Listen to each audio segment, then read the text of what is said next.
सोचते हैं कि दुनिया में कौन से भाव सबसे पवित्र और खास हैं, वो भाव हैं प्रेम और समर्पण के।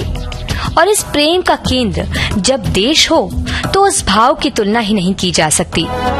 देश प्रेम और समर्पण के सर्वोच्च भाव अपने दिल में संजोने वाले हमारे वीर जांबाज सैनिक जहां एक और दुश्मन के लिए काल बनते हैं, वहीं देश की मिट्टी में उपजा एक नन्हा सा फूल भी उनके चेहरे पर मुस्कान ले आता है। देखा जाए तो यहाँ एक विरोधाभास सा है। जो सैनिक दुश्मनों के लिए इतने कठोर भाव दिखाते हैं, वहीं अपने देश के लिए एक कोमल एहसास दिल में पालते हैं। इन वीरों की गाथाएं हमें देश प्रेम से भरती हैं और दूसरी ओर हमें सिखाती हैं कि समर्पण और निस्वार्थ भाव एक इंसान को किस तरह खास बनाते हैं। विशेष जयमाला सैनिकों की शौर्य गाथा श्रृंखला के अंतर्गत आज एक ऐसे ही जांबाज रणबांकुरे की शौर्य गाथा लेकर आए हैं। आप हैं देश के दूसरे सबसे बड़े सैन्य सम्मान महावीर चक्र से सम्मानित ब्रिगेडियर अरुण भीमराव ने शिक्षा कोल्हापुर में अर्जित की। सैन्य प्रशिक्षण पूरा होते ही उन्हें 5वीं गोरखा राइफल्स की 3री बटालियन में कमीशन मिला। विभिन्न युद्ध का हिस्सा बनते हुए ब्रिगेडियर अरुण भीमराव हरोलीकर का उत्साह बढ़ता जा रहा था। अपनी वीरता से उन्होंने दुश्मनों को नाकों चने चबवाए और कई बार घायल भी हुए, लेकिन उनके उत्साह में कमी कभी नहीं आई।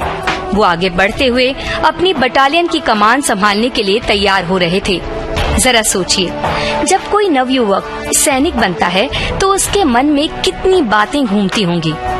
देश प्रेम से भरा वो युवा सैनिक अपनी माटी के लिए कुछ कर गुजरने का जज्बा लिए आगे बढ़ता जाता है। इस राह में कठिन से कठिन परिस्थितियों का सामना करना पड़ता है। इनसे जूझते हुए एक सैनिक का शरीर और उसका उत्साह लोहे के समान मजबूत होता जाता है, लेकिन शरीर के अंदर मौजूद मन अब भी देश प्रेम के कोमल भावों से भरा होता है। मजबूती और शौर्य गाथा का हम बखान करने वाले हैं वो 1971 के भारत पाकिस्तान युद्ध के दौरान की है। उस समय brigadier Arun Bhimrao Harolikar lieutenant colonel के पद पर हुआ करते थे। गोरखा राइफल्स की अलग अलग यूनिट में रहते हुए लेफ्टिनेंट कर्नल अरुण भीमराव हरोलीकर ने साहस के कई उदाहरण पेश किए। अगस्त 1971 में उन्हें 5वीं गोरखा राइफल्स की 4थी बटालियन की कमान सौंपी गई। इस बटालियन ने लेफ्टिनेंट कर्नल अरुण भीमराव हरोलीकर के नेतृत्व में सिलचर के पंचग्राम से कई विद्रोहियों को कब्जे में लिया। नवंबर में पाकिस्तान की सीमा के 5 किलोमीटर अंदर मौजूद अटग्राम विजय किया। इस बटालियन को गर्व और जोश से भरी सबसे अच्छी बटालियन माना जाने लगा। ये एक ऐसी बटालियन थी जिसे कोई भी रोक नहीं सकता था। जब ये बटालियन दुश्मनों के सामने आती तो विजय निश्चित हुआ करती। अन्य बटालियन द्वारा 3 दिसंबर को गाजीपुर पर किया गया हमला जब सफल नहीं हुआ तो लेफ्टिनेंट कर्नल अरुण भीमराव हरोलीकर की बटालियन को 4 दिसंबर को गाजीपुर कूच करने का आदेश मिला। पहले ही दिन हुए हमले के कारण दुश्मन पूरी तरह चौकन्ना था। इसका खामियाजा भी हमें उठाना पड़ा। हमारे कई जवानों ने सर्वोच्च बलिदान दिया और शहीद हुए। साथ ही हमारे जवानों ने भी मुंह तोड़ जवाब देते हुए दुश्मन सैनिकों को और उनके एक अधिकारी को मार गिराया। दोनों ही ओर के भारी नुकसान के बाद जीत हासिल हुई, लेकिन अब लेफ्टिनेंट कर्नल अरुण भीमराव हरोलीकर की बटालियन में सैनिकों की संख्या आधी ही रह गई। अटग्राम से गाजीपुर विजय करते तक इस बटालियन के 18 में से केवल 11 अधिकारी ही सुरक्षित थे। इस भारी नुकसान से अभी बटालियन उबरी भी नहीं थी कि उन्हें विविध भारती पर विशेष जयमाला सैनिकों की शौर्य गाथा श्रृंखला में आप सुन रहे हैं सेना के दूसरे सबसे बड़े सम्मान महावीर चक्र से सम्मानित ब्रिगेडियर अरुण भीमराव हरोलीकर की। मैदान में विश्राम और अनुकूल परिस्थितियों की कोई जगह नहीं होती। हर परिस्थिति को अनुकूल बनाना होता है, जिसके लिए जरूरी होता है अदम्य साहस, दृढ़ निश्चय और आत्मविश्वास से भरा नेतृत्व। हम अक्सर सुनते हैं कि हार और जीत सबसे पहले हमारे मन में तय होती है और उसी के अनुसार हम काम भी करते हैं। इसका एक बेहतरीन उदाहरण हमें आज की इस शौर्य गाथा में मिलने वाला है। लेफ्टिनेंट कर्नल अरुण भीमराव हरोलीकर, जिनके पास अपनी बटालियन का आधा बल ही बाकी था, लेकिन मन में अदम्य साहस, वीरता और जोश पूरी तरह से भरा था। लगातार जीत हासिल कर आगे बढ़ती हुई इस बटालियन को सिलहट विजय के लिए भेजने का फैसला सिर्फ इसलिए किया गया क्योंकि ऐसी खबर थी कि वहां दुश्मन सेना कम मात्रा में मौजूद है और बाकी की सेना ढाका कूच कर गई है। ऐसे में एक बेहतरीन मौका था जब सिलहट को अपने कब्जे में लिया जा सकता था। बटालियन को आगे बढ़ने का आदेश देकर ये आश्वासन दिया गया कि मदद उन तक तकरीबन 48 घंटों के अंदर पहुंच जाएगी। गोरखा राइफल की वो battalion lieutenant colonel Arun Bhimrao Harolikar के नेतृत्व में आगे बढ़ चली, लेकिन दुश्मन मानो उनकी राह ही देख रहा था। दुश्मन ने सिलहट पहुंचने वाली भारतीय सेना का रास्ता रोकने के लिए मेघना नदी के पुल को ही ध्वस्त कर दिया।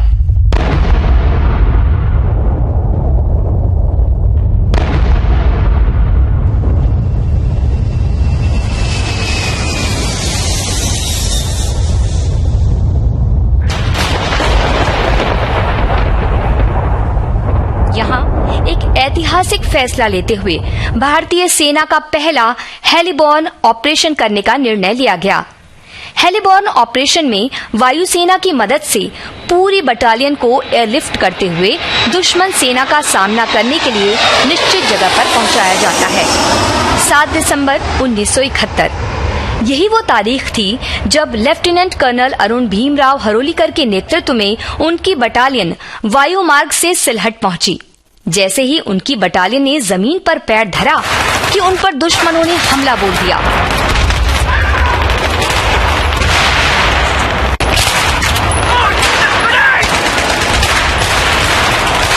वायुयान दुश्मनों के हमले से बचते हुए वापस जाने में सफल हुए, लेकिन जमीन पर मौजूद जवानों पर भारी हमला जारी था। लेफ्टिनेंट कर्नल अरुण भीमराव हरोलीकर को ये आभास हो गया कि खुफिया रिपोर्ट में कुछ बुनियादी गड़बड़ रही है, क्योंकि उस रिपोर्ट के अनुसार दुश्मन सेना के एक छोटी टुकड़ी के अलावा बाकी सभी ढाका की ओर कूच कर गए थे। लेकिन यहाँ स्थिति विपरीत थी। लेफ्टिनेंट कर्नल अरुण भीमराव हरोलीकर की आधी बटालियन के मुकाबले दुश्मनों की बड़ी संख्या सामने थी। ऐसी परिस्थिति में सबसे जरूरी होता है सभी के उत्साह।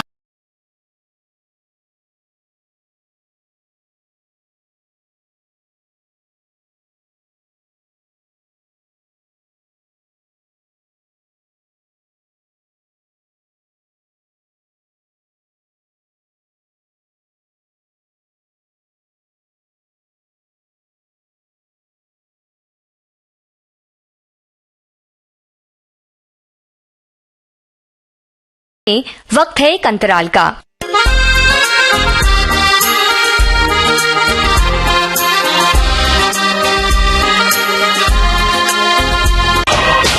जब शौर्य गाथा, कहानियां अदम्य साहस की, कहानियां देश के लिए कुर्बान हो जाने के जज्बे की।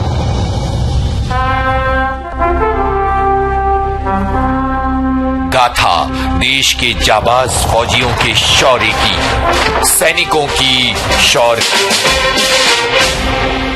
अंतराल के बाद आप सभी का एक बार फिर से स्वागत है।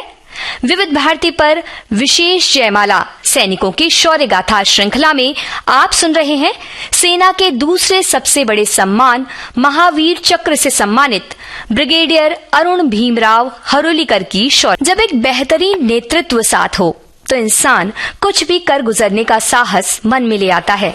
सिलहट में कुछ ऐसा ही हो रहा था। जब सेना को यहाँ हेलीकॉप्टर के जरिए पहुँचाने का फैसला किया गया था, तभी सभी ने ये निर्णय लिया कि वो अपने साथ जीवनोपयोगी वस्तुएं जैसे भोजन, पानी, कपड़ों की बजाय भारी मात्रा में गोला बारूद और हथियार ले जाएंगे। हमारे सैनिक निस्वार्थ भावना का एक ऐसा उदाहरण है जिसे पाना आम इंसानों के लिए दूर की बात है। जरा सोचिए, हम 1 घंटे की दूरी तय करने के लिए भी अपनी सुविधाओं का किस तरह ख्याल करते हैं। भोजन, पानी या कपड़ों की जरा सी देर से विचलित हो जाते हैं, जबकि हमारे जवान पानी जैसी बेहद आवश्यक चीज को भी छोड़कर देश की सुरक्षा के लिए आवश्यक हथियारों को साथ ले जाना चुनते हैं। जब 5वीं Gorkha battalion lieutenant colonel Arun Bhimrao Harolikar के नेतृत्व में सिलहट उतरी, तब उनके पास मात्र अपनी छोटी छोटी पानी की बोतलें, मुट्ठी भर शक्करपारा और कड़कड़ाते मौसम की मार से बचने के लिए एक बरसाती के अलावा कुछ भी नहीं था। आप और हम उस परिस्थिति की सही कल्पना भी नहीं कर सकते। बस हम हमारे वीर जवानों के सामने नतमस्तक, दुश्मनों के सामने डटे हुए थे। दुश्मन उन पर तोप, मोर्टार, मशीन गनों और छोटे हथियारों से आग बरसा रहे थे। गोरखा राइफल्स, जिसने पिछली कई लड़ाइयां खुखरी के प्रयोग से जीती थी, उन्हें यहाँ अपने इस हथियार के उपयोग का मौका ही नहीं मिल रहा था। भारतीय सैनिकों के मुकाबले दुश्मन सैनिकों की संख्या लगभग 6 गुना ज्यादा थी। 48 घंटों के अंदर जो मदद आने वाली थी, तकरीबन 36 घंटे बीतने के बाद भी किसी तरह की मदद का कोई संकेत नहीं मिल रहा था और ये घंटे दिनों में बदलने लगे। चारों ओर युद्ध होने के कारण मदद मिलने में देर हो रही थी। लेफ्टिनेंट कर्नल अरुण भीमराव हरोलीकर ने इस दौरान अपनी बटालियन का हौसला बढ़ाए रखा और वो लगातार दुश्मनों का सामना कर रहे थे। हम अपने कई साथियों को खो चुके थे। कई घायल सैनिक भी अपने जज्बे को कायम रखते हुए लड़ रहे थे। एक बेहद चुनौतीपूर्ण स्थिति बन चुकी थी। ऐसे समय में भी लेफ्टिनेंट कर्नल अरुण भीमराव हरोलीकर ने हिम्मत नहीं हारी और अपनी बटालियन का जोश भी बढ़ाते रहे। लेफ्टिनेंट कर्नल अरुण भीमराव हरोलीकर के नेतृत्व में 5वीं गोरखा राइफल्स को सिलहट मोर्चे पर डटे हुए तकरीबन 7 रात और 8 दिन बीत चुके थे। मदद पहुंची नहीं थी। जीवनोपयोगी संसाधन खत्म हो रहे थे। घायल जवानों के लिए चिकित्सा करना भी मुश्किल था। एक तरह से ये किसी चक्रव्यूह की तरह था, जहां सिर्फ और सिर्फ दुश्मनों को मात देने के सिवा और कोई चारा बाकी नहीं था। जहां लेफ्टिनेंट कर्नल अरुण भीमराव हरोलीकर अपनी बटालियन के साथ चक्रव्यूह में घिरे थे, वहीं उन्होंने भी दुश्मन सेना को एक ऐसे चक्रव्यूह में बांध दिया जिससे उनके हौसले पस्त हो गए। इस पूरे युद्ध के दौरान दुश्मनों को सारी खबरें रेडियो के जरिए ही मिल रही थी। समाचार में घोषणा की गई कि गोरखाओं की एक ब्रिगेड सिलहट में उतरी है। सिलहट में गोरखाओं की एक ब्रिगेड उतरने की खबर ने दुश्मनों के होश उड़ा दिए। उनके कदम डगमगाने लगे। उन्होंने खुद को किले में बदल लिया और बड़े हमले का इंतजार करने लगे।